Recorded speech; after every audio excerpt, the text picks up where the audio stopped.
Hello, hello. Well, thank you so much for and welcome to the 9th Annual Food and Beverage Forum.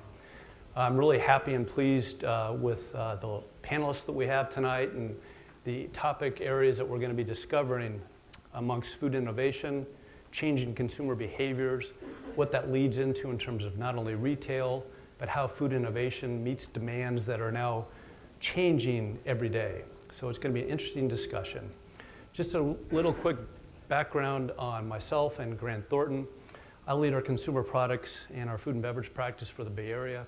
I'm a tax partner, and what we try and do is add value to our clients by starting first with understanding their business and their industry that they're in, and then applying specific tax expertise or M&A expertise or other things that help drive value to a company. As we talk about food innovation today, many companies probably don't even realize that they are creating new ways of doing things, and those new ways, when they are eliminating uncertainties around taste, around texture, how it looks, that qualifies for a tax credit. Those tax credits can be substantial, and that funds the growth of what companies are trying to do. So keep that in the back of your mind as we talk to the panel, because those are the aspects of some of the things that we look at from a value-added service perspective. So I'd like to start the program right now and invite Will Rosenzweig to come up to the podium. Will is the Chief and Dean of the Food Business School for the Culinary Institute of America, which is another way of saying CIA, not the FBI, which is to be confused with the Food Business Institute, I guess. Right. So Will and I are going to kick off a little discussion about food innovation, changing consumer behaviors, and what Will sees. And we'll let Will describe a little more about what you do at the Food Institute, Okay. and then talk about some of the things that we're going to get into with the panelists. Great. Thank you. Thanks for having me. Want to sit here or there? Wherever you want. Here, you sit there. I'll sit. Let's rub shoulders. Okay. Okay. I wore a suit today, which is very unusual now. I was thinking about how many different sort of segments of the food industry there are. I came from, before this event, I came from Airbnb. Has anybody visited their office here in San Francisco? Mm. Has anybody seen the television show Silicon Valley? So it's like, it's really right out of that. It's one of the most extraordinary experiences. You get the instant experience of being in a company that is very serious about hospitality. That's one thing right off the bat. The other thing you see is there's virtually no one else with gray hair. Everyone's around 24 years old. I hate that. It always, I hate it. All the conference rooms, everything is open space, except instead of it being cubicles, everything is sort of, it feels kind of like somebody with taste took over IKEA and rearranged everything. So all the conference rooms are modeled after their hosts' homes. So each conference room is inspired by a host's home. But the most predominant dimension of the office, which is in the old gift building on Brannan, is that food is everywhere. Mm-hmm. There is food on all 5 floors. There are people walking around carrying salads, and I got in the elevator, like 4 people are carrying their lunch down into this massive cafeteria. And it was just so interesting to see this generation getting fed 3 meals plus snacks plus all the beverages you can drink all day as part of their employment. Did you see tubs of red vines on the shelves? No. Actually, no. It's a big change. Well, that is a big change. I'm glad you pointed that out, because there's also I asked, do you have any soft drinks here? No. No. No sodas. Okay, so we make our own kombucha from scratch. Yeah. Okay, so if you haven't had that, you're in for a treat. But I just wanted to bring that up because that is so indicative of what I would say is a second wave. I was kind of involved in a first wave of the organic, natural movement when Whole Foods moved from being a regional idea to a national brand. I actually in my very earliest days when I was contemplating starting the Republic of Tea, sitting nervously in my basement of my house in Mill Valley, I had a friend named Walter Robb who was also thinking about starting a business, and he had been the general manager of Living Foods on Throckmorton Avenue in Mill Valley, and he was thinking about, should I open my own natural foods grocery store, or should I go with these crazy guys down in Austin that run a company called Whole Foods? Yeah. And so he chose the latter, and many of you know of Walter. He's in the news a lot now, because now that Whole Foods is really the predominant giant, the Goliath in this health and wellness specialty food gourmet space, they are a target of great attention in their practices, and just so interesting to watch a company like that move from being the darling, the upstart, to now the man. Yeah. Well, you look at food, I mean, you see food innovation at the Culinary Institute of America. In fact, you run an incubation, as it were, for food innovation. What do you see large companies doing to address the disruptors out there, or the people who have passion around solving a need that the big companies can't, for whatever reason, seem to solve? Well, everybody's right now, I think all food companies are trying to rethink their strategy in terms of how to innovate. I think that word is, kind of hackneyed now.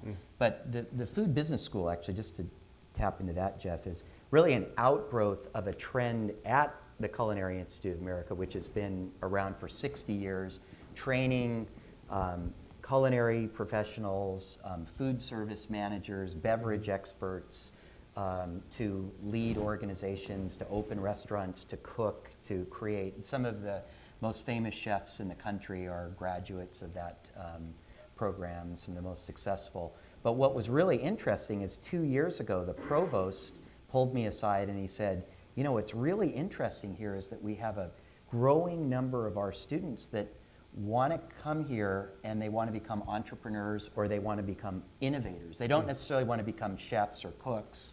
They want to go out and start companies, or they want to become part of the kinds of companies that we'll talk about today. So there's this growing interest where food is this intersection of passion and purpose.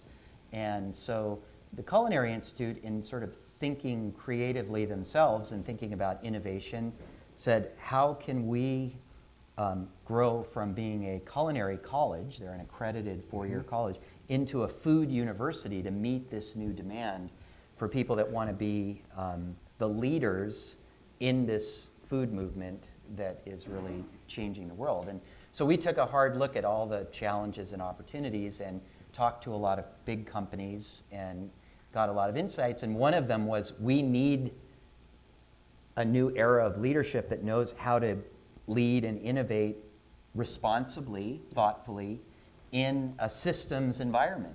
Food companies are no longer accountable to shareholders, they're really accountable to a broad group of stakeholders in an ecosystem. So CIA was interesting. They showed me a blueprint for a program that they were imagining. It was an MBA in food entrepreneurship. And I said, that's interesting. I said the first thing was, most entrepreneurs don't go to business school. They're way too impatient. They'd rather put the money into their company than into school. They want to learn by doing. But that being said, there's a huge unmet need amongst entrepreneurs and innovators to learn quickly practices that are proven, develop mindsets and skill sets that are proven. And so I think it's kind of been proven now that you can teach entrepreneurial practice. You can't necessarily teach somebody to be an entrepreneur or a founder. You can't teach someone to be Steve Jobs. Steve Jobs is Steve Jobs. And we've got Steve Jobs' type people in food for the first time, which is really interesting. And talk about that. Talk about how the big companies like a Campbell's Soup or Hershey's go about food innovation on a brand that's been around forever. How do they look at it? What do they do? How do they react to those situations that maybe make their product and or their brand stale as it relates to the upstarts? Well, react is probably the key word you said. So a lot of food companies over the last several decades have developed out of a core competency of either some kind of processing or supply chain strength or capability with distribution. So most innovation that you look at, if you look at like a big company like Unilever, they have this amazing supply chain that goes back to palm oil, and so they make margarine and spreads. And so it was driven by, you know, a capacity capability rather than a consumer need. And that's just one example. Many companies that are now sort of stuck in those middle 6 aisles of the grocery have been in that business. How do we process more, you know, effectively, conveniently? And now consumer trends have been changing just so rapidly. Now they're on the outside of the aisles. We're looking at the left and the right, but not the middle. That's right. And now if you look at some of the new companies that are bringing you your groceries or preparing your food for you to cook at home, it's completely changing the way people think. So to that point, I mean, the point I sort of wanted to get in here was with the Airbnb story is there are now not only fragments around sort of style of eating, but there's massive generational sort of views on how I'm going to eat, when I'm going to eat, where I'm going to eat, who I'm going to eat with, and how I'm going to determine who I'm going to eat with. And that actually goes to food authenticity and integrity of the product too, doesn't it? Because what I'm going to eat, how I'm going to eat is all dependent on what's represented to them in a way that they feel comfortable and secure that what they're getting is what they think it is. Right, and you could say the first food disruption came in the era when entrepreneurs decided that their core values, you know, they decided that my product's organic and there's a value proposition to that. It's healthier, it's less impactful on the environment. It may cost more, but it's going to be better for you and your family, your society, your community. By integrating practices of business as part of the value proposition of a product, the food business took really the front lead in creating the realm of corporate social responsibility, environmental responsibility, triple bottom line reporting, corporate social responsibility reports. The food industry always been out in front of that. So back to your question about innovation, a lot of big companies are scrambling. They're trying to create incremental innovation to keep their products relevant. Some are buying, you know, continue to buy smaller companies, but now instead of instantly integrating that smaller company into the bigger company, like remember when Kellogg's did that with Kashi, it didn't work that well.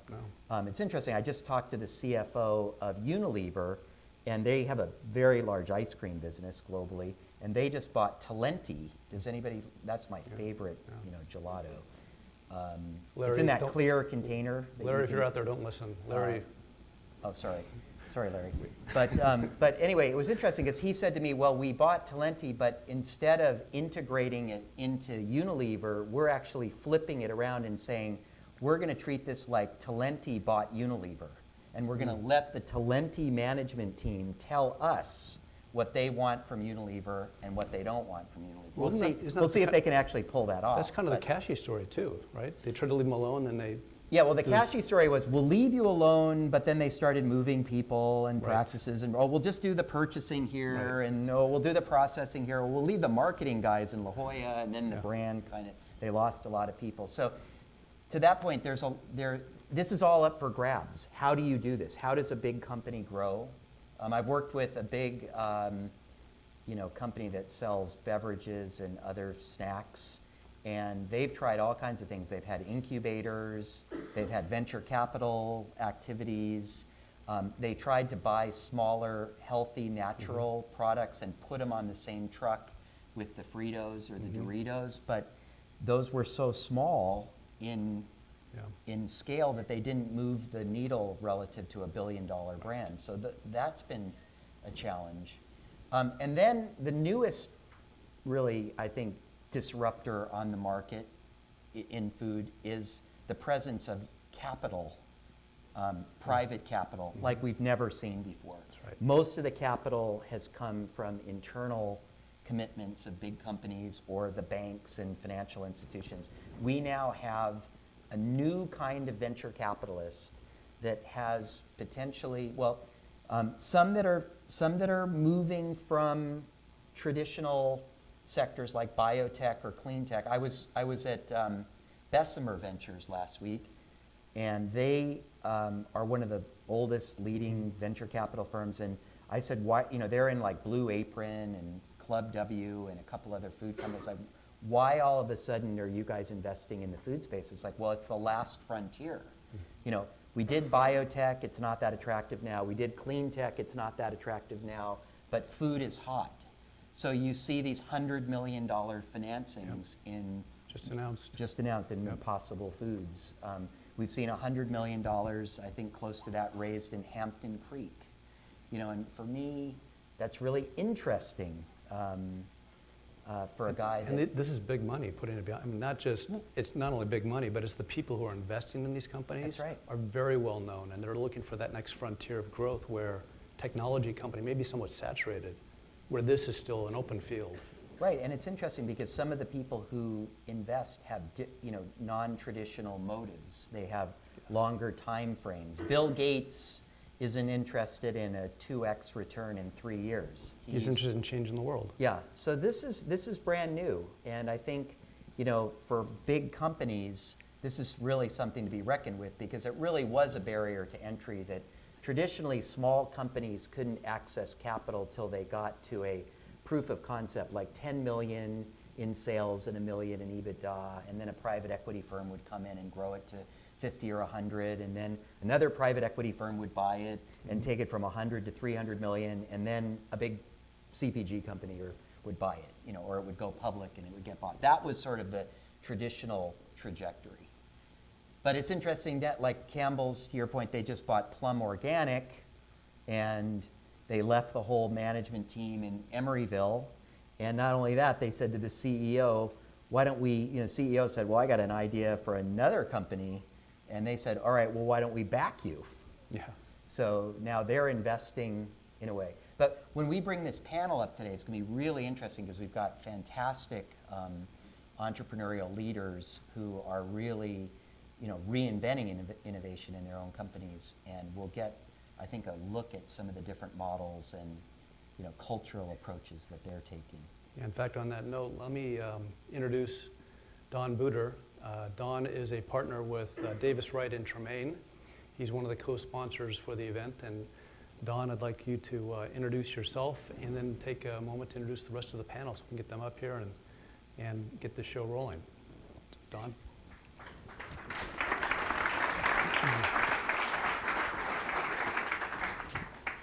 Thank you, Jeff. So Davis Wright Tremaine is a 450 lawyer law firm with offices in 8 cities in the U.S. and Shanghai. But what distinguishes us from a lot of large law firms is that we have a very large and active food and beverage practice. There are about 70 of us around the country that just work with food and beverage companies, early stage, middle market, public companies, family businesses, and now increasingly in food tech and ag tech, which you may hear a little bit on the panel today about. I want to thank Grant Thornton and Jeff for inviting us to co-sponsor. This is our 3rd year of doing that. And I want to thank Jeff's team, which did a fantastic job of putting together the logistics for the event.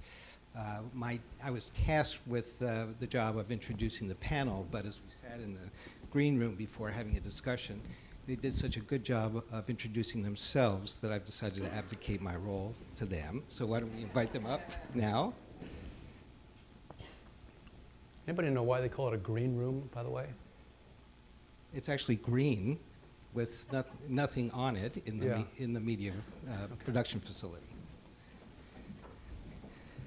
So rather than introduce them each individually, I'm going to hand over the mic to Will Brandon here, and then we'll just move down the line.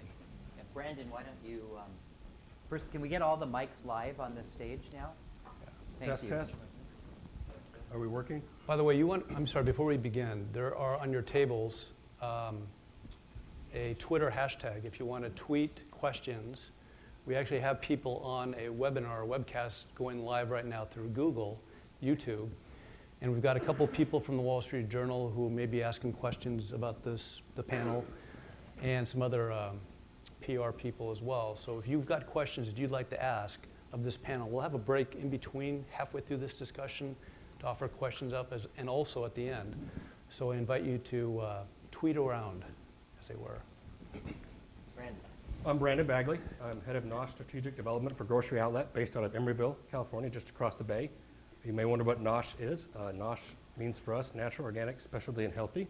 It's a company-wide initiative that we've been taking on for well over 5 years and been supercharged over the last 18 months and lead those initiatives across the company in all functional areas within Grocery Outlet. Grocery Outlet is considered the largest extreme value retailer in the country with 230 locations, primarily on the West Coast. And we offer products at discounts through our purchasing model and our independent operator model that are traditionally 40 to 50% below what you'd find at traditional retail. Prior to that, I spent the last 15 years in the better for you space with leadership roles with Wild Oats Markets, Whole Foods Markets, which we've mentioned, Henry's and Sprouts Farmers Markets, and most recently Fresh and Easy based out of Manhattan Beach, California. Melanie. Hi, everybody. I'm Melanie. How many of you are familiar with Torani? Okay, and how many of you know that we're a local company? Oh, that's really good. That's very different than probably we would have asked a couple years ago. So what I love about our company is that we're a 90-year-old San Francisco Bay Area business, and that's kind of it's like a little secret almost. And we consider ourselves a 90-year-old startup. You probably recognize our bottles that you see lined up in cafes, which are used often to make flavored lattes or craft sodas. But we also deliver amazing flavor for creative beverages in sauces, smoothies, and all kinds of things, and have a really, really fun company. Thank you. Matthew.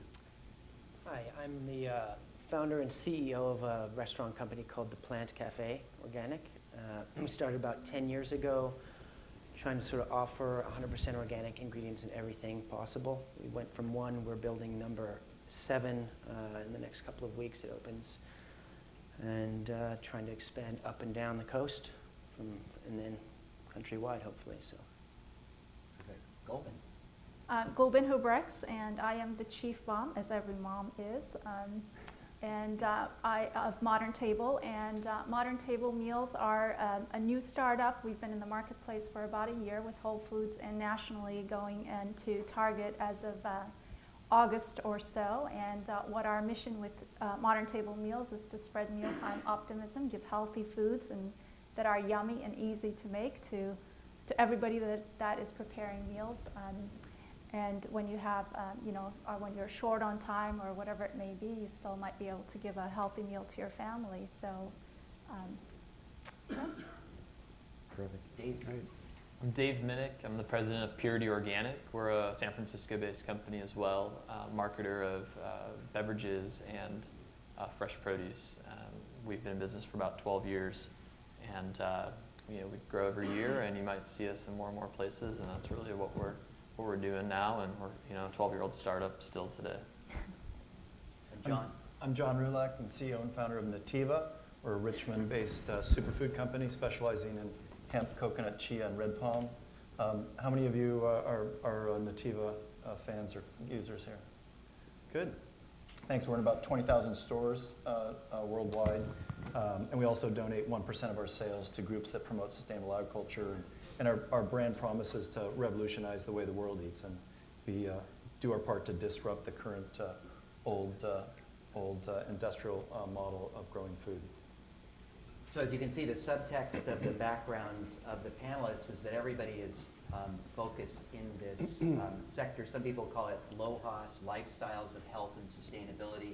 There's a sensitivity to wellness, to self-care, and so we're going to delve into that today, and then we're going to talk a lot about how these companies innovate, how they stay innovative, how they generate competitive advantage in just a crazy market. I was just wondering, we're all here in San Francisco in the Bay Area. When you go around the country, most of you have your products represented at other places. We get criticized for being in a bubble here, that our little world is unique unto itself. But perhaps those of you that have a broader perspective with your product, just share with us what's surprising to you in Iowa or Kansas or in the South, or what's happening now for those of you that have been in this business a long time, that's new and that hasn't happened before with respect to health and wellness. Brandon,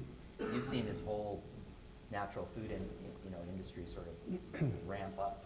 Yeah, we were talking earlier, I started 15 years ago in this side of the business in the Better For You with the Wild Oats markets. And back then, us and Whole Foods were kind of the dominant players, if you will, and heard lots of conversations back then about this, how long is this fad going to last, how much longer it's going to be around. And certainly, it's not a fad, it's a lifestyle, it's evolution that we're all part of the way consumers eat. But I think to your point, what you're seeing, having dealt on the retail side in virtually every state, that it's not just, it used to be coasts. If you looked at it, you wanted to be on the West Coast or East Coast. And that was where the customer base was. So as a supplier of a product, and we're a retailer in this space, you want to be on those coasts. Now it's across the Midwest. There's chains in the Midwest that are doing very well now, offering better for you food, better solutions, easier solutions. So it's appealed to the masses. It's not just a coast anymore. And John, how has chia seed or crossed over from being a specialty product to something? Yeah, I mean, like 10 years ago, 5 years ago, most people never heard of chia seed. And today now you're seeing it in Kind bars, and you're seeing it go mass market in Costco, et cetera. So it's really growing, and the whole superfood trend is really interesting. I mean, just this last week we sold 46,000 jars of Nutiva coconut oil in 1 hour on a Korea TV. So we're really seeing this really kind of crossover on a global Korea basis. TV? On a TV station in Korea. Oh, in Korea? Yeah. And how do they find out about it? Is social media playing a role here? Yeah, I mean, definitely the trends in America are followed a lot all over the world now, and so you wouldn't necessarily think 5 or 10 years ago other countries outside, let's say Europe and North America, are interested in organic, but that's really now starting to scale all over because of social media and communication. So it just gives you an example of the power of communication today. Really like to hear from like Dave and Matthew too around organic. What motivated you as entrepreneurs to pick that niche, and how have you seen the world change in 12 or 10 years? I still remember driving home from college. I got back to where I grew up in Michigan, and I found a bottle of Purity.Organic lemonade there. And at the time, I mean, finding organic, especially in the Midwest, you couldn't even find it on the coast really. So I thought that was really interesting, and that's how I ended up at Purity about 8 years ago. But organic is growing in conventional. When you look at places like Kansas and Iowa, conventional grocery dominates those markets, not specialty. It's not as much natural. Number of retailers like Kroger have done really well, but the SPINS numbers for organic beverages specifically is what I've seen in conventional grocers is really strong. And I think the other piece on talking about the media and the way that information disseminates today, when we go talk to a customer in Georgia or Michigan or wherever in other parts of the country that don't really represent New York, Boston, LA, San Francisco, people hear on TV about things like turmeric or hemp or whatever, and they want to be able to find it, and it frustrates them, I think, when they can't. And so there are great new methods of getting things like Amazon.com, but then you also see more and more conventional retailers saying, it's important for us to play in this organic and better for you game, and they've done really well. And they've realized that if they don't, Whole Foods is going to eat their lunch, so to speak. So are there constraints? Are there supply constraints? Are we to a point now where you can't get enough of what you need, or if you want to be truly local, that would be true. But anywhere a Whole Foods can be, you can source organic food. I got into this because of a gap in the market. When I was looking for organic food, I kept seeing organic wherever possible, and I still see it everywhere. So I was looking for something sort of pure, and got into it for that reason. And I was surprised at the time, 10 years ago, that there wasn't more like that. And to this nowadays, you're getting more and more companies that are really pushing organic, sustainable, local. But it's hard to know what it really means and how dedicated they are. And that class of organic business is opening up more and more and more. And they are getting to the middle America. But again, part of what the consumer needs to know is how organic are they? Are they 100% organic? Where are they organic? Are they 70% organic? What does that mean? So we open to sort of solve that problem. The consumer doesn't have to know what it is and what isn't in the food. It's all 100% organic. Organic so. has historically been associated with privilege and affluence. There were, at Berkeley, there's a lot of work in social justice in food, and one of my guests last week said, when she was describing the world she works in, which is really in fair trade and social justice, she said, rich people buy food from poor farmers, and poor people buy food from rich farmers. So Yeah. that's an interesting conundrum, and you know, I'm just wondering now, it's just fascinating that, you know, people call Whole Foods whole paycheck. These aren't products that are necessarily been affordable or accessible to everyone now. Grocery outlets making a lot of effort, and Gulbin, and your products are, you're a new company, but you're going into Target right away with a very accessible. So talk about these changes and how are these products becoming more affordable and accessible? Absolutely. So I think to answer, I think the need is everywhere, right? So everybody needs healthy foods, and they'd love to be able to, you know, have the access. And one of the barriers is obviously price. And what we found is that the need is there, and what the responsibility is for us is to make that more available. And I think the retailers feel that, the suppliers feel that too, manufacturers feel that as well. So for us, for example, for Modern Table, it was very important for us to make sure that we remove the barriers to healthy eating for moms everywhere in the United States, whether that's in the Midwest, whether that's in the coastal. So I think we build that into the product design and the price of what you can get for $1.50. You can feed your family protein-rich, vitamin-rich meals. I mean, that's really, really affordable. And we price that accordingly across the board in terms of whether that be Whole Food or Target. Maybe even talk a little bit about why you founded Modern Table Meals. Absolutely. What was the source of that passion? Sure. So definitely comes from ourselves, because I'm a mom and I struggled with this. You know, obviously, from a need perspective, you know, I'm a mom. I'm a working mom. I come home some days and I don't have a lot of time, and the kids are screaming, and I put something healthy, they don't eat, or, you know, there's just so much to feeding your family healthy foods. So I was feeling the need myself, but I work for a bigger company who's the investor group. So we actually spend a lot of time talking to other moms or other meal preparers as well to understand what is their motivation, what are they struggling with day in and day out when they're preparing their meals. And we truly understood their needs and the problems that they were having and what their wish was. And we focused on one specific situation, because what we found is that different meal situations, people want different things, right? Sometimes they want to get things done. At that time, you just want convenience. And sometimes you're motivated to do something more. And we honed in for Modern Table. We knew, I mean, myself, I felt it, but we knew other moms and other meal preparers felt that they want to give their family healthy foods, but they were struggling to do so, even despite all this product offering that's out there. So we said, well, what's the reason? Because there were a lot of barriers, whether that be, you know, price is one of them, whether that be time or cooking skills or ideas or whatever that may be. So that was the whole passion of, you know, everybody should be able to give their family healthy meals whenever they want to. Let's So come back that was to, kind I of want to that. come back to the other story of the structure, but Melanie, I love this statement of being a 90-year-old startup and you as the CEO to infuse that kind of energy in the company. What does that mean? How do you bring that to life inside a company like Torani, and how does it manifest? We were talking earlier, and you were talking about the difference between renovation and innovation. I'd love for you to kind of set the stage for that conversation. We were really growing in the coffee category and in cafes, and doing very well with that, and realized we'd become, you know, you want to use your instincts to grow your products and so forth, and you're your own first customer. But when you're in a channel for a while, when you're working with the same customers for a while, you can start to get a little myopic, right? We needed broader perspective.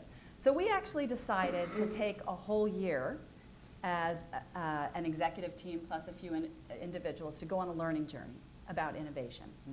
We said we're going to take a whole year to do it. And we figured out what kinds of questions we wanted to ask and explore. And then we went on field trips. We read books together. We had thought leaders come in and talk with us. And we said, we're not going to take any action. We're going to learn a whole bunch. We're going to download our learnings at the end of the year and then upload it into strategy. And we changed so many things about the way we work since then. And the biggest thing we learned has a lot to do with design thinking, which we were talking about.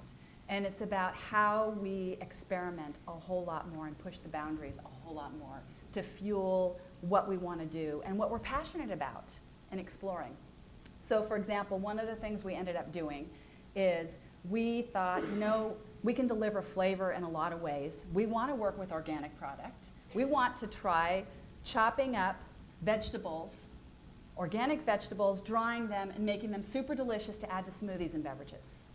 We think we can do this. We check with our existing customer base. They say, it's kind of interesting, but maybe 5 years from now or maybe 3 years from now, we go, no, we got to do it now. So we had met some people on a learning journey who said, why don't you do a Kickstarter campaign, right? So figure out a different way to test the concept. And we did. And the Kickstarter campaign was successful. We met our goal. There were lots of people who were interested. We learned so much. We also learned that the cost of producing this was way more than we thought it might be. So we produced it. It's super delicious. We fulfilled the obligations. And we put it in our innovation pantry of ideas, because what we've got to do is figure out a way to bring it to market at a reasonable cost so that people can afford it, right? But we're hankering to do that. So we'll get it done at some point. What a great way to use the sort of the wisdom of the crowd. There's also another platform that I'm familiar with called Barn Raiser that's doing a similar way of getting products out in the world and getting them to early adopters to try and getting feedback so quickly. So who else is experimenting with new methods? John, you were talking about a whole new kind of vegetable coming down the pipe here, and how do you think about well, I have two questions for you. One was, this superfood realm, people are always looking for that silver bullet, but in a world, you've got a very high integrity business. You bring a lot of socially responsible principles. How do you navigate the kind of snake oil dimension to claims on new products? And then how do you think about bringing in a new product sort of into that portfolio? What kind of efficacy or science or proof does it have to be, good question. qualified as a superfood? Right. I mean, I like to joke sometimes my job is to figure out what people want to eat a year or two before they know. Like everyone's like, what's the next quinoa or chia? I mean, back in 2003 we introduced coconut oil. Very few people knew about it, and saturated fat. All the doctors said it would cause heart disease, and now you can't get enough truckloads for coconut oil sometimes. And we were fortunate, like with chia came along. So we're always we have 4 superfoods, so we're looking something that has that's been eaten for a while, has kind of a traditional history, and that also can be value added instead of just like another grain. Like some people are talking about moringa, maybe could be turmeric is also there. But then how does that fit into your business model? There's a new company called Green Onyx that I'm personally advising. It's not part of Nutiva, and they figured out there's this ancient vegetable that grows on aquatic areas in Thailand called kai nam, and it doubles every 48 hours in volume, so it really can grow very rapidly. So, but no one's ever heard of that. How do you take that to the marketplace and say, okay, this is like the next kale, but maybe people ate kale in Russia, but this is something more more exotic. So, I mean that's the kind of the challenge. But people are looking for what is that next thing, and then what's the supply chain, and how can you scale it, and what about the quality and the environment things. So, but we're pretty excited about this because it takes 90% less water fertilizer to be able to produce, and you can grow it in urban environments and scale it very rapidly. So a lot of opportunity for innovation. So maybe jumping off of Melanie's statement, like what role does culture play in innovation in an organization? And maybe Gulbin, talk a little bit more about how you're kind of like a spin out of a very mature and not terribly innovative. Well, I shouldn't say innovative, but not terribly like I was going to use the word sexy, you know, On just trend. like dried potato. That's right.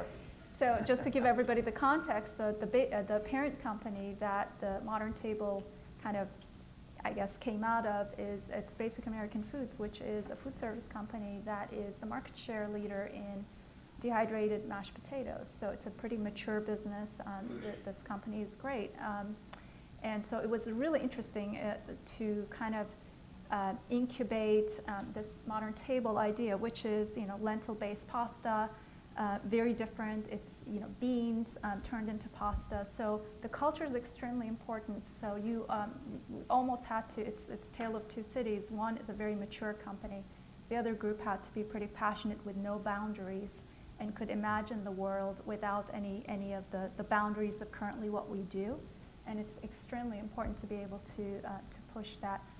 One of the things that was really important for us, because we had to get the buy-in of the parent company to actually go ahead and launch Modern Table, was, you know, the gut feeling is great. I had the instinct, but we went pretty methodical in understanding consumer needs, the unmet need, the willingness to pay, the size of the potential of the idea, and what are the features of the product that people are most willing to pay for. So we were pretty methodical.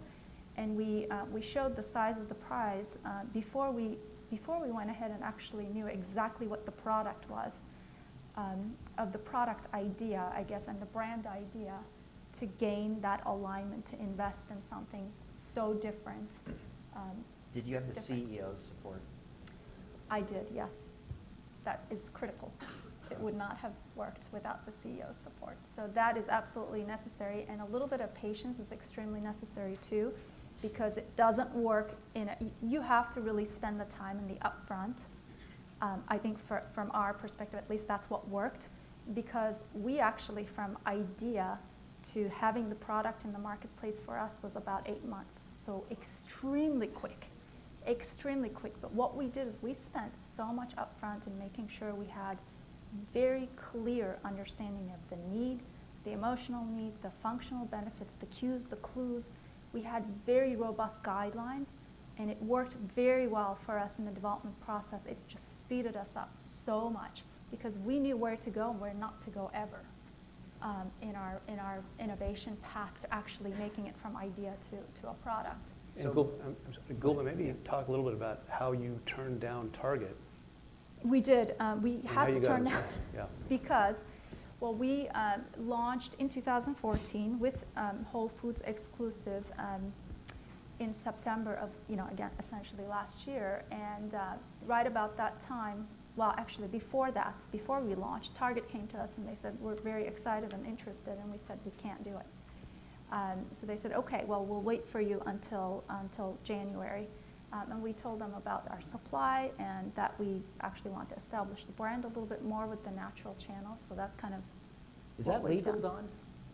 We'll talk about that later. That whole exclusive thing is, but Brandon, how's Nosh stirring up grocery outlet? I mean, that almost seems like a skunk works inside, a pretty mature model. Can you talk a little bit about that? Is that? Yeah, you mentioned the point earlier about how natural foods and organic foods used to be just deemed for people that had money. And even going back 15 years ago, it was either you had money or you were just educated and you lived that lifestyle. It wasn't really mainstream. But what's happened over the last 15 years is no matter where you are on the income continuum, you're here, people want to eat better. And we find that with our customer base. We have a very diverse customer base. We have 230 stores that have, most of them are maybe middle to lower income areas. But the need and the demand is there like I've never seen in previous lives. It's just, we can't get enough, and it's growing at rates that far exceed what we expected. So it is that, it's telling you that it's not just a fad, it's not just what people hear, it's people are put that in their lifestyles, and we're seeing it every day. So do you think, what part of the store is this going to grow into, do you think? Is it over time, everything is going to become this healthy, or? No more so Okay. than mainstream does. I mean, what you're seeing with the big CPGs, they're moving that way in slow increments, so we'll benefit from that. It will continue to be part of our business, but you'll see it throughout the store, in refrigerated, frozen, the cans and boxes, into produce, into fresh meat. You're going to see it everywhere, just like you would at a traditional grocery store. And our percentages are growing, and we think we can be on par with any conventional retailer as far as our percentages in this category. Well, Matthew, I was interested too with the plant, how you've got a kind of a distinct culture, and you've brought, in your line of business, you have a real vibe to the experience that you have in store, and now you're growing rapidly. How do you replicate that? What organizationally, how do you keep, that experience at a level as you grow that it delivers? It has to be through the staff that work for us. So we have, we're coming up on 300 people working for us now. And, 50% of the people just want a job, and the other 50% really buy into the mission behind it. And some of our most successful menu items, for example, have come from staff that have worked for us. Our kale salad was a manager, She worked and she brought it to us. And so trying to develop a system where you can take the feedback of the employees, because, as you were saying earlier today, a lot of entrepreneurs don't have business degrees. Well, there's a lot of really creative ideas within a company, and if you can leverage those and utilize those and moving forward, you're actually using a collective brain. It's being able to take them seriously and sort them and make the employee also feel like they're contributing to something. And as a sort of a double win in terms of product innovation as well as staff buy-in. Well, on that point, if any of you were to go back to school now about the food business, what is it that you'd want to learn yourself or to bring to people in your company? What do you think are the most important sort of skill sets or knowledge or insight that you think is going to make your continue to make your company innovative and lead in the future? Where are the areas of I think it's not necessarily about going back to school. We've really adopted intensely this idea of development and these ideas of learning journeys for all kinds of things, so that learning doesn't have to be in school, although it's awesome when it is. It can happen all the time in so many different ways. So it's creating a culture of exploration that I think has been so important to help us transform and get to the And have next you had level. to reallocate your budgets to accommodate that? I mean, have you had to move more into R&D or into HR? Or how Yes, do you think both. about that from? Both. A lot. Well, our head of people and culture is here tonight, and she would tell you we're putting a lot in development right now. Yeah. And it doesn't cost a lot to go on a journey together. You don't need consultants to do it with you, right?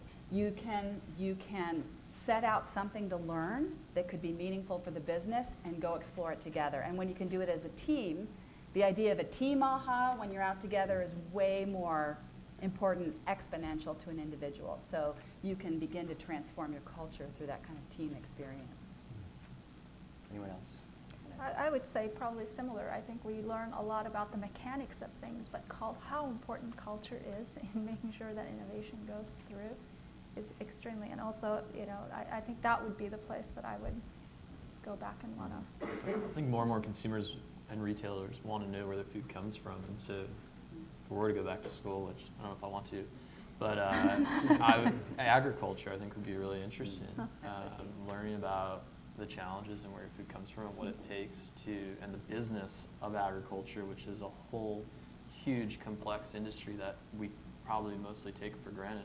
I mean, thinking about the comment that the person said to you about rich farmers and poor people back from rich farmers, I think one thing that stands out to me in working with organic farmers is that they aren't poor.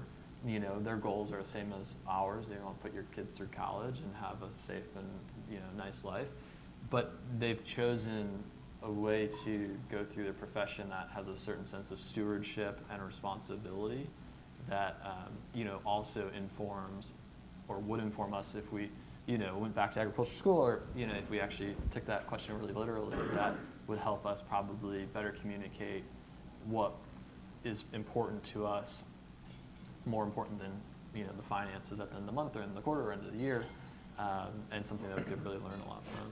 I think this point of transparency is great, and this is really coming fast. And Whole Foods has actually mandated that their labels are updated. What is it, 2017? I think 2018.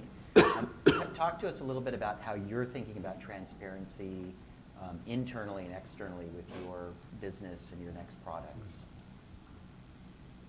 Like, Well, we've seen other companies, for example, in coconut water, not declare all the ingredients that they put in their product and have been sued for various reasons and had to disclose that. And for us, I think we really work hard to do everything the right way, and it's really frustrating to learn that other companies don't do that. There's one thing that's really nice about the NOP, the National Organic Program in the U.S., is that you really have to declare everything, and it's a pretty strict process. I know a lot of people in food and beverage talk about natural and how that is a word that just got destroyed by nobody really following any rules on it, or there not being any rules on it. And one great thing about organic is that, and we get this question a lot from retailers, I know this is something that's gotten brought up, is that retailers want to know about it, and organic programs in the U.S., the USDA does a really good job, and so does Jazz in Japan and Europe, and so it really makes you follow the rules, and I think that's something that an organic industry could talk more about and explain to consumers, because it's important. real standard. There's so much to transparency, and there are so many questions, and way more questions than there used to be.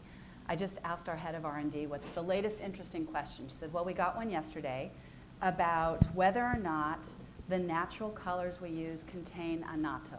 I said, what's annatto? She said, it comes from a seed and it can add to the color of something, and diabetics are concerned with it. Wow, okay.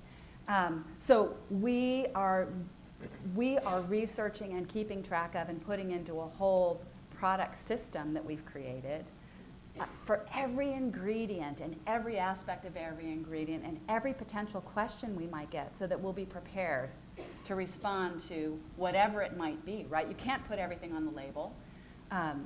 You try to put as much as you can out there, and then you have to be ready to respond to increasing questions of all kinds from people who want to know and should know that information when they ask for it. Do you want to take a break maybe and ask the audience questions? I was going to follow up on this too, and with the just funding R&D is a really interesting topic too. I know. Do we have any questions from the audience at this point, or should we just keep plowing ahead? Do you have a question back there? Can you stand up and tell us your name, and there's a microphone. Well, there's a microphone coming your way.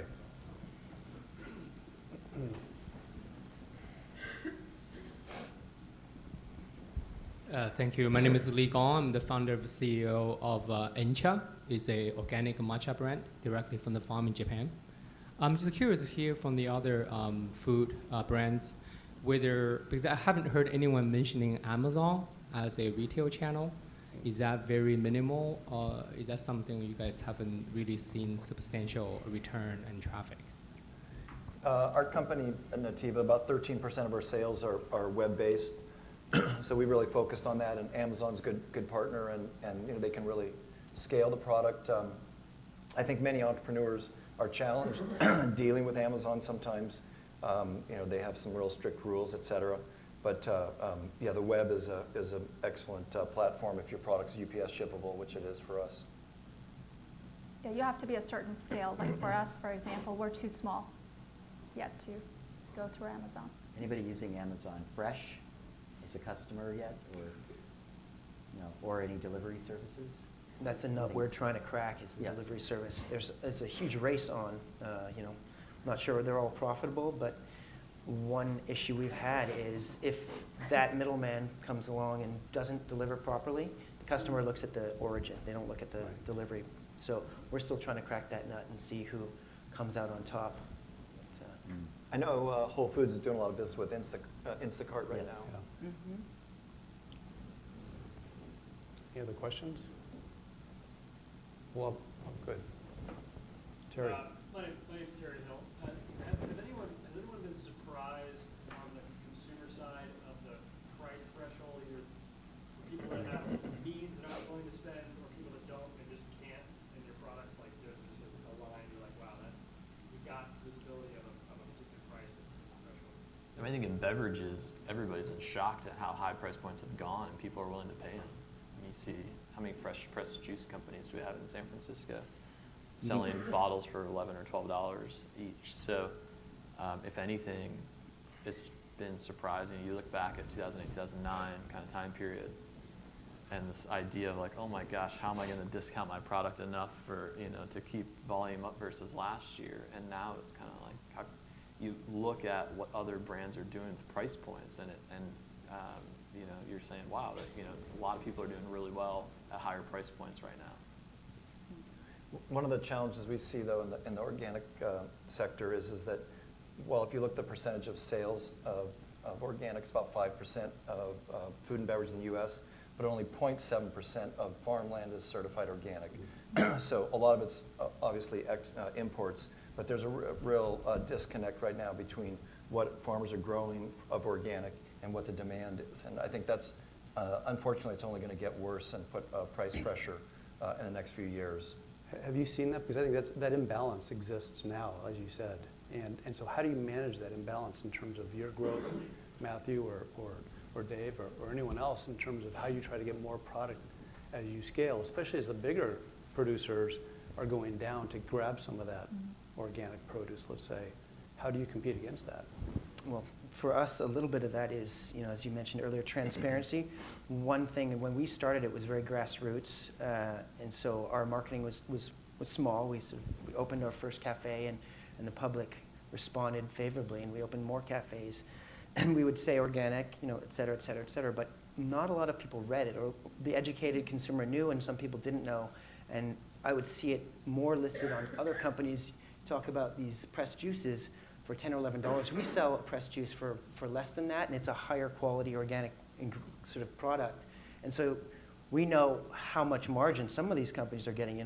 Was it Starbucks? I think it's Starbucks that bought Evolution juice, and they have one half a leaf of kale in their most green juice, and they're selling it for $6 or something to that effect. So for us, transparency is now meaning really communicating to the consumer, this is what we are, this is who we are, and being less subtle about it, because there's a lot of generality in the sort of the natural food sector that people leverage, or larger companies are leveraging that smaller companies. And it seems like another trend in your niche is for a restaurant or food service capability to be attached to a farm, to be actually integrated with a farm. And many chefs, or some high-profile chefs now, are actually going out and reinventing their business around that, really that farm-to-table complete integration, to address that, like both transparency and supply. Like a Nyman Ranch. I mean, they're investing in the farms where the cattle grow in a way that they can secure the fact that it's authentic organic beef.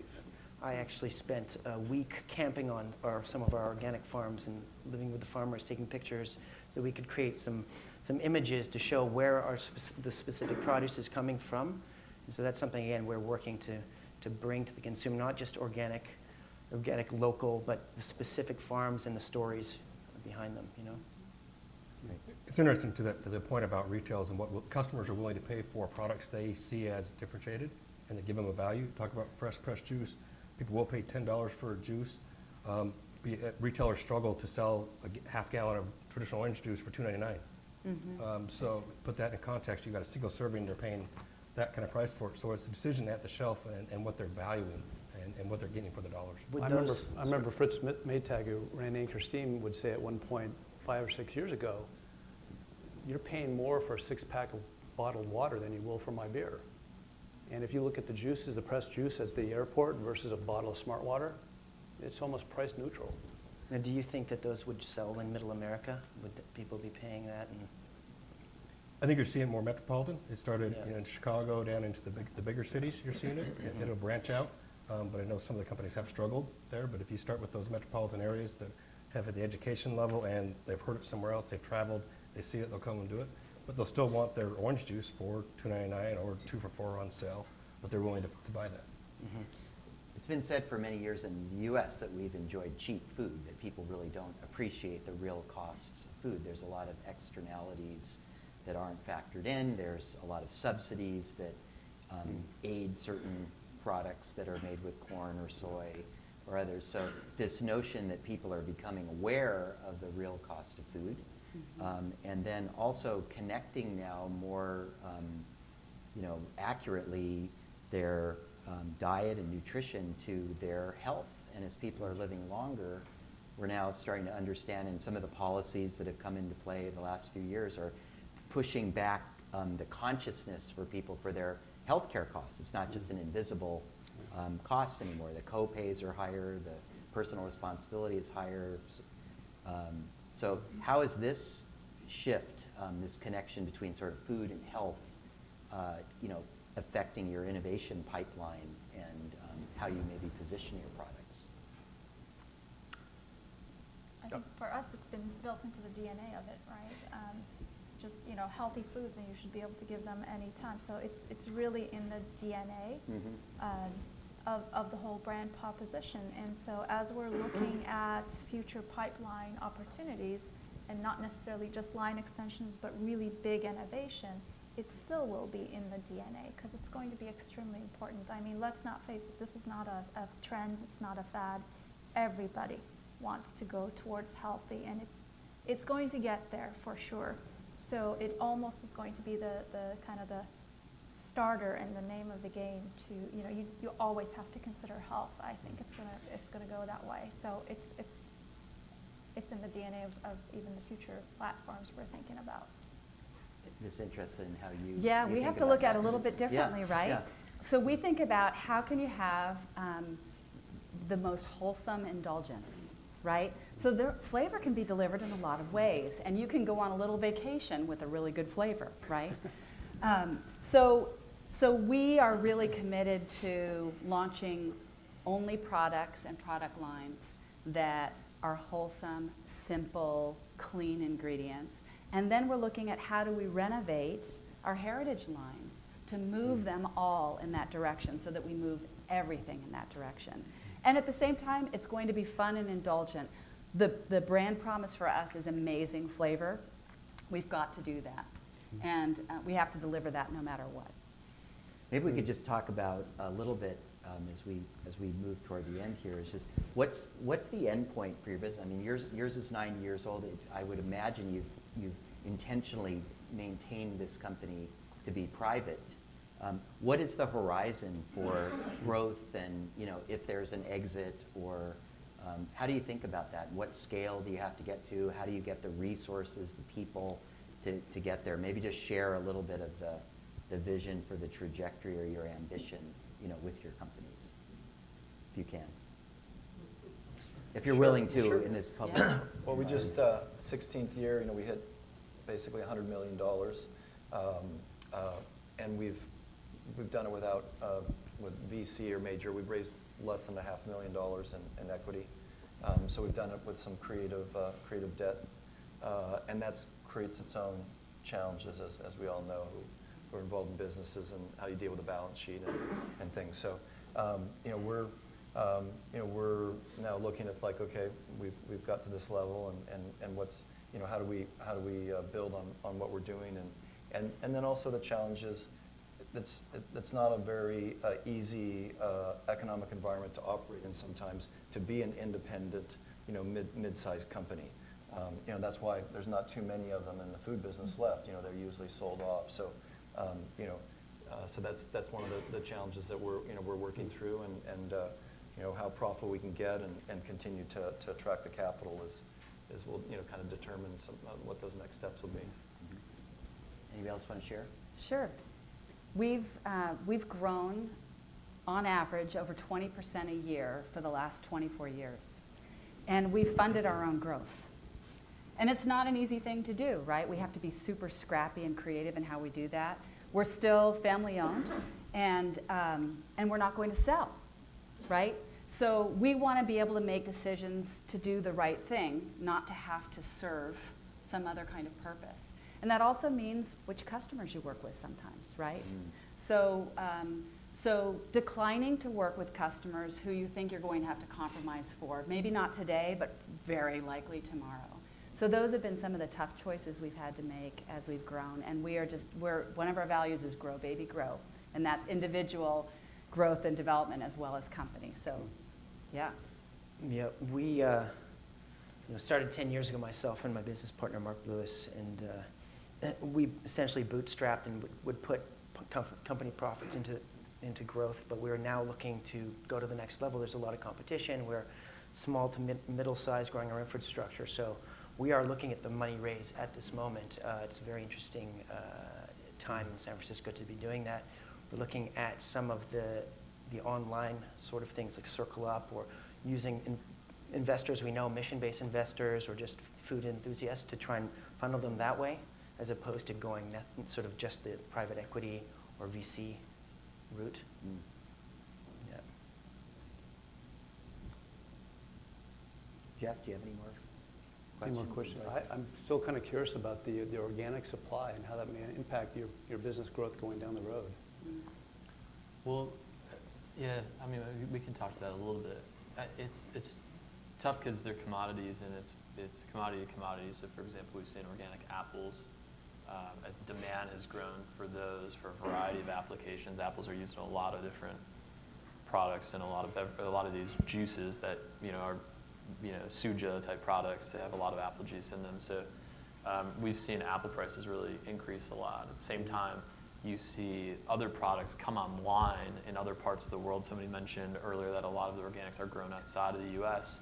I mean, a lot of organics grown on the west coast of the U.S., but also in South America and different parts of Asia. And one nice thing is that some of those foreign countries, they are faster to get online with certified organic because they haven't already been, I don't want to use the word pollute, but using chemical fertilizers on that land because maybe they couldn't afford it, or they just weren't farming that land, or what was growing on it grows naturally in that terroir, or whatever you would call it, and they haven't had a difficulty of trying to get corn to grow somewhere that it really shouldn't be growing. So it's actually been really good for us, and I think there have been some shortages along the way, like coconut water 5 years ago was a good example. Now that's really online for us, and it hasn't been a problem at all.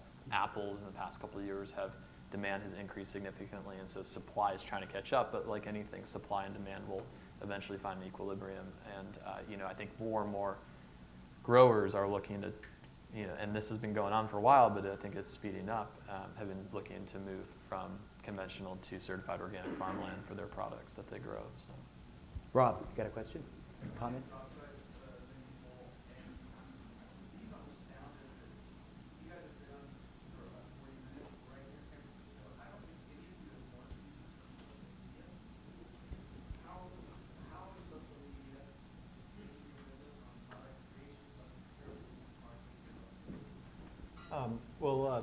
That's a big focus in our marketing department.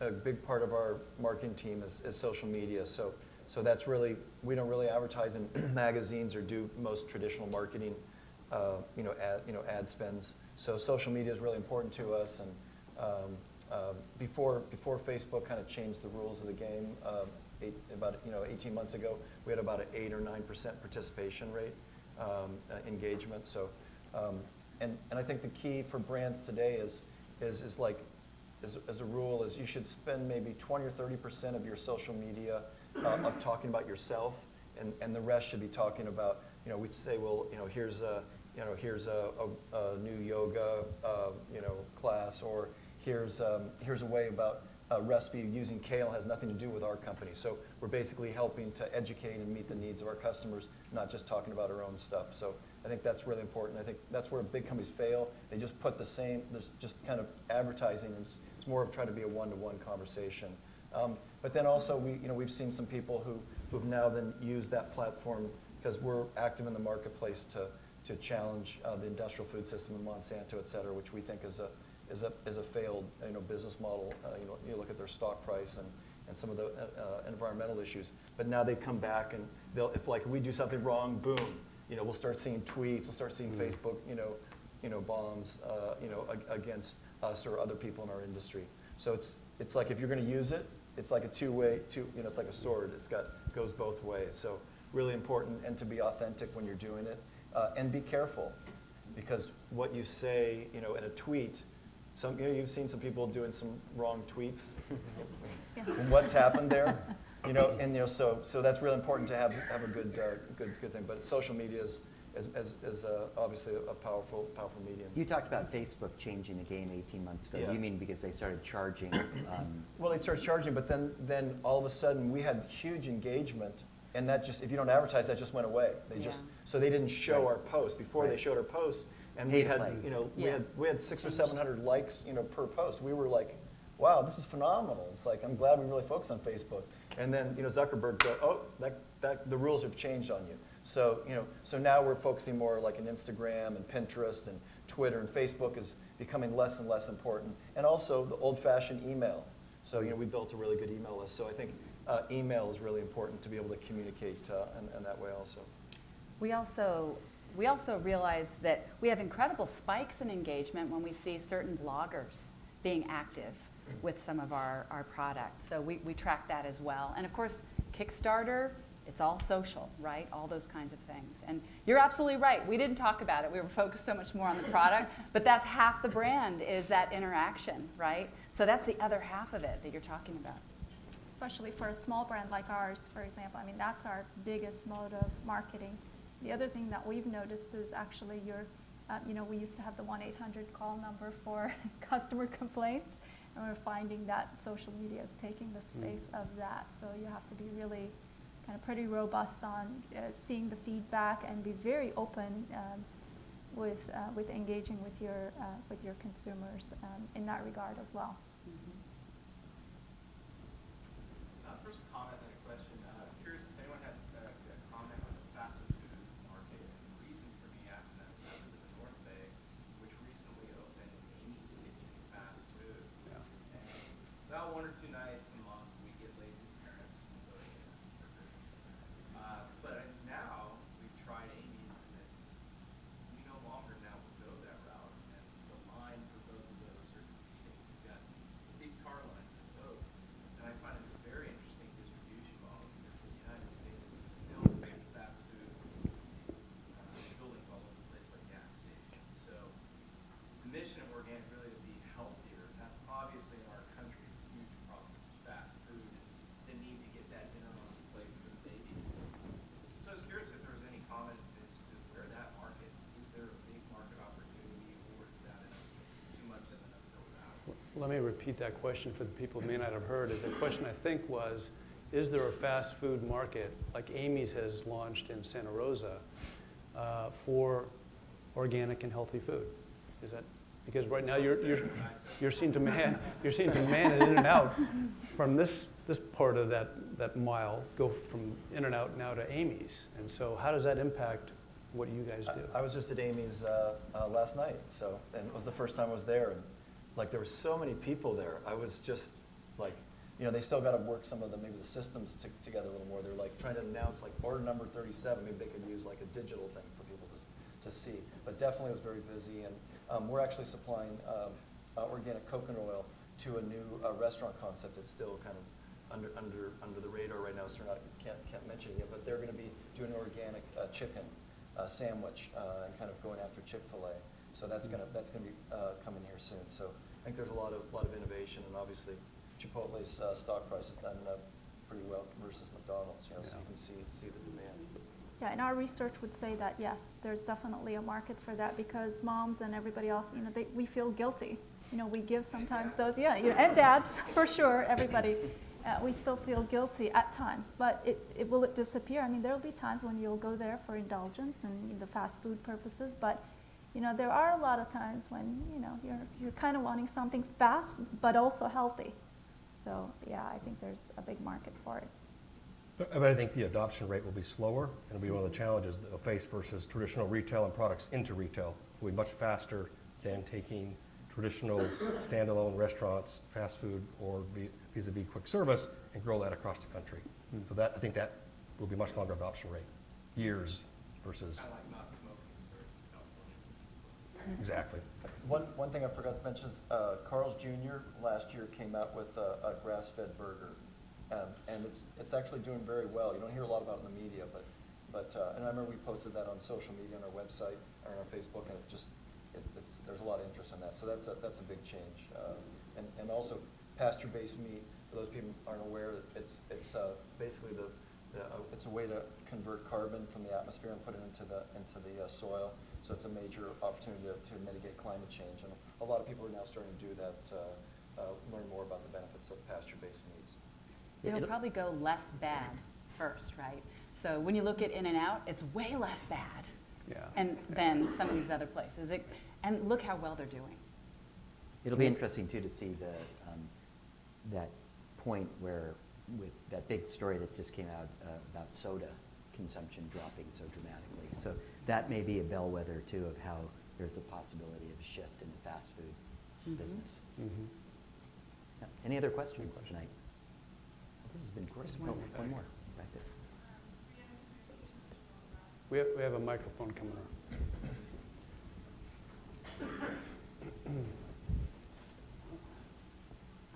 Rhiannon Henry with Kitchen Witch Bone Broth out of Santa Cruz. I'm wondering if you think it's possible to get too far down a hole in your niche. It's, you know, if it's all non-GMO, organic, you know, ticking off all of those buzzwords, or is it better to cast a broader net and have a wider reach rather than trying to constantly educate the masses on what you're trying to do? I think the first lesson I want to tell you is that when you find yourself in a hole, stop digging. One thing I'd think about, or if an entrepreneur said, I'm starting this business and this is what I'm thinking, I think that could be a fine model for a company to go down. Companies have gone down that model, done really well. I think though if somebody was starting and wanted to be maybe a wide, you know, cast a wide net, there's certain things you have to look at, like your brand name, for example. Certain companies' brand names really limit them at the end of the day, and potential acquirers look at them and say, I can't really extend this beyond, you know, T or whatever might be the specific part of their brand name. So it really starts from day one, and you know, if somebody's starting a company, I always encourage them to talk to people who've done it before, because those are considerations you would probably never think of when you're really excited about this specific thing that you've cooked up in your kitchen. Your uncle came up with a cool name or whatever, and you're about to launch it. That's a big decision down the line. You buy the URL, you put out all your marketing materials, you get it going. So there are a lot of little things along the way that you have to think of, but maybe up front is some of the biggest considerations. And things change, of course, but it can help to flesh out some of those things, you know, from day one. It's good to look at the economics and the business model too, so that a lot of times it takes the same amount of effort to do something small as something large. So we do an exercise in one of our courses which we call business or hobby, because a lot of people are attracted into the food business for something that really is compelling to them. But after you do really the hard work of looking at the, you know, the economic model, the amount of effort, resources, time relative to the size of the market, the effort of educating people, you can take a step back and say, maybe right now it's a hobby, should be better served as a hobby rather than a business. When does she get, or other companies like that get, some other people who can actually taste the product, respond to what they're trying to do, and really source for the producer in this case, information that allows them to say, okay, it's working or it's not working? Well, it's essential. It's really hard to get the consumer insight. You know, and you talk to people and you try to extrapolate how many more people are there like me that are, you know, in a position, and if they could get access to the product. So this is one of the things that, you know, just is so, I think, enchanting and perplexing about food, is that everybody's an eater, everybody's a customer, and everybody's an expert. So, and it's the place now in the world where, you know, one's passion and one's sense of purpose, one's sense of how I make a difference in the world, it all comes together in food.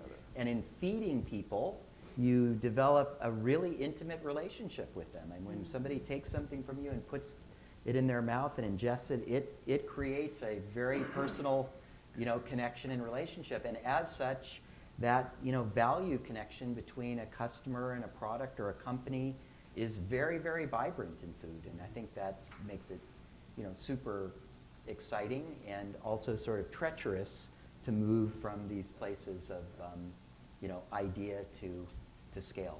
I would also add that, you know, your brand message is very important. So there's 100 factors, 50 factors that you could list having or not having, and it gets lost. So figuring out how to tailor your message so it's different, but it still says something everyone's saying, but slightly differently. I walked into a store called Muji the other day, Japanese, kind of like a Japanese Gap.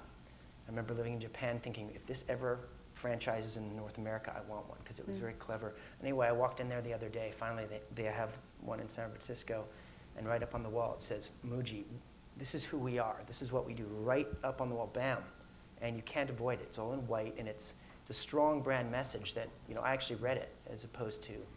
And ironically, Muji in Japanese means no brand. Is that right? Yeah, That's because interesting. It none is of the interesting. products That's funny. are branded. There you go. Awesome. So It's beautiful. That's yeah, a beautiful thing. it's a good note to close on. Yeah. Thank you.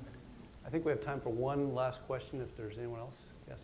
Don Francis, quick question.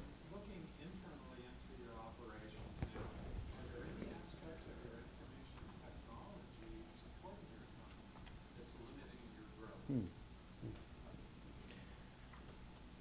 Technology limitation. I think, for a growing, manufacturer, I think, your ERP system is a really important thing, and when you need a different system based on your level of sales and growth, and transitioning to that is I think important and sometimes treacherous for many companies making that from like MYOB or QuickBooks to something a little bigger to up to a more full scale, and how when you do pull the trigger on that and how you install, that's important, but it's definitely an issue.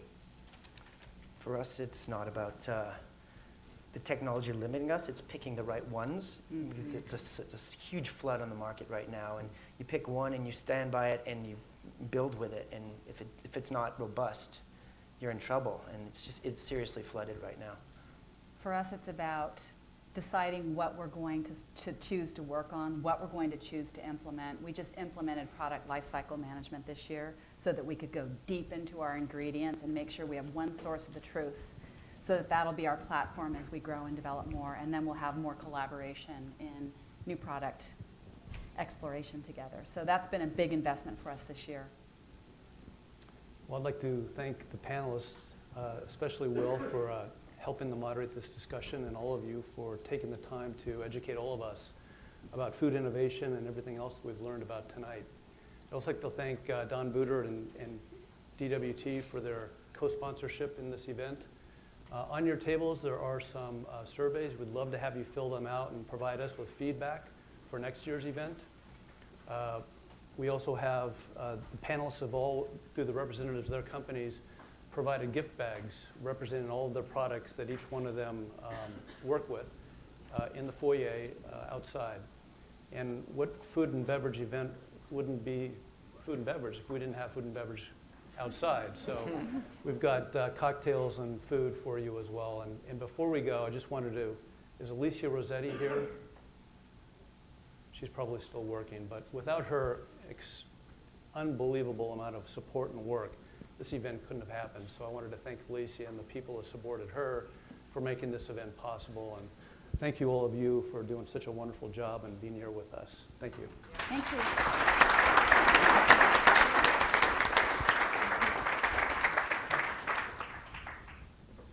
So outside, food and beverage.